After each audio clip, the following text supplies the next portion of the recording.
तो सुनो, नेपाल की ओली सरकार ने सोचा था कि सोशल मीडिया बंद करके युवाओं का गुस्सा ठंडा कर देंगे, लेकिन यही उनकी सबसे बड़ी गलती साबित हुई।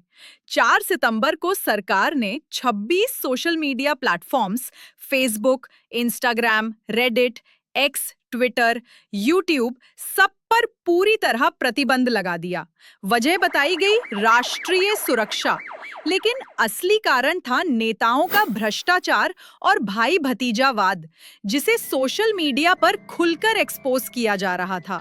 एक तरफ नेपाल की गरीबी और दूसरी तरफ वही नेताओं के बच्चे जो शानो शौकत वाली जिंदगी जी रहे थे। हैशटैग नीपो किड्स और हैशटैग नीपो बेबीज जैसे हैशटैग्स पर युवाओं ने उनकी इंपोर्टेड गाड़ियों और लैविश लाइफस्टाइल को उजागर कर दिया। नतीजा, ऑनलाइन गुस्सा सड़कों पर उतर आया। काठमांडू, पोखरा और चितवन की गलियों में हजारों युवा विरोध प्रदर्शन करने लगे। 8 सितंबर की सुबह काठमांडू के बलुआटार और मैतीघर चौक पर हजारों छात्र और युवा प्लेकार्ड्स और नारे लेकर शांति से इकट्ठा हुए।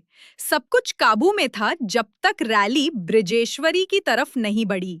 यहीं से कहानी के 2 वर्जन सामने आते हैं। प्रदर्शनकारियों का कहना है कि पुलिस ने उन्हें आगे बढ़ने दिया और फिर अचानक गोलीबारी शुरू कर दी, जबकि सरकार का दावा है कि अराजक तत्वों ने हिंसा शुरू की थी। सच चाहे जो भी हो, नतीजा सबके सामने है। आंसू गैस, रबर की गोलियां और शूट एट साइट आदेश। 19 लोग मारे गए, जिनमें एक 12 साल का बच्चा भी शामिल था, और 400 से ज्यादा लोग घायल हुए। ये नेपाल के इतिहास का एक काला दिन बन गया, जो 2006 के उस आंदोलन से भी बड़ा दुखद अध्याय है, जब राजा ज्ञानेंद्र को गद्दी छोड़नी पड़ी थी।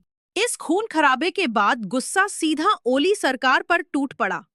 लोग सिर्फ गृह मंत्री और कृषि मंत्री के इस्तीफों से संतुष्ट नहीं हुए, उन्होंने सीधे प्रधानमंत्री ओली का इस्तीफा मांग डाला। काठमांडू में ओली, प्रचंड और देउबा यानी नेपाल की राजनीति के 3 दिग्गज नेताओं के घरों पर हमले हुए और संसद तक को आग के हवाले कर दिया गया। हालत इतनी बिगड़ गई कि ओली को हेलीकॉप्टर से जान बचाकर भागना पड़ा। सोशल मीडिया पर लगाया गया बैन भी रात तक हटाना पड़ा, लेकिन तब तक बहुत देर हो चुकी थी। ये आंदोलन अब सिर्फ सोशल मीडिया बैन के खिलाफ नहीं था, ये भ्रष्टाचार, भाई भतीजावाद और आर्थिक नाकामी के खिलाफ पूरा एंटी एस्टैब्लिशमेंट मूवमेंट बन चुका था। दोस्तों, ये कोई मामूली बात नहीं है। नेपाल के युवाओं ने पूरे सिस्टम को हिलाकर रख दिया है। ओली, प्रचंड और देउबा, ये तीनों नेता पिछले 30 साल से नेपाल की राजनीति पर राज कर रहे हैं। एक तरह से बारी-बारी से कुर्सी पर बैठते रहे, लेकिन अब युवा साफ कह रहे हैं, बस अब और नहीं। नेपाल की अर्थव्यवस्था धीमी है, फॉर्मल सेक्टर में नौकरियां नहीं हैं और हर साल हजारों नेपाली युवाओं को विदेश में छोटे-मोटे काम करने जाना पड़ता है। ऊपर से नेताओं का भ्रष्टाचार और उनके बच्चों की ऐशो आराम भरी जिंदगी। सोशल मीडिया पर यह गुस्सा हफ्तों से पनप रहा था और बैन ने इसे सीधे सड़कों पर उड़ा दिया। हामी नेपाल नाम का एक एनजीओ और उसके 36 वर्षीय फाउंडर सुधन गुरु ने इन प्रदर्शनों को संगठित किया और अब ये आंदोलन राजनीतिक पार्टियों से भी बड़ा हो चुका है। अब सवाल ये है, क्या नेपाल बांग्लादेश और श्रीलंका के रास्ते पर जा रहा है?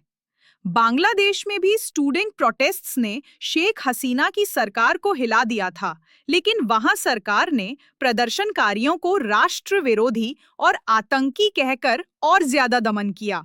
नेपाल में ओली सरकार ने थोड़ी सी सीख ली। गृह मंत्री और बाकी मंत्रियों ने इस्तीफा दिया और खुद ओली ने भी पद छोड़ दिया, ये कहते हुए कि वो शांतिपूर्ण समाधान चाहते हैं। लेकिन गुस्सा अभी भी ठंडा नहीं हुआ। युवा अब एक स्वतंत्र और पारदर्शी वॉचडॉग संस्था की मांग कर रहे हैं, जो भ्रष्टाचार और सत्ता के दुरुपयोग पर नजर रख सके। अगर पार्टियां अपनी गलतियां नहीं मानती, तो नेपाल में हालात और बिगड़ सकते हैं।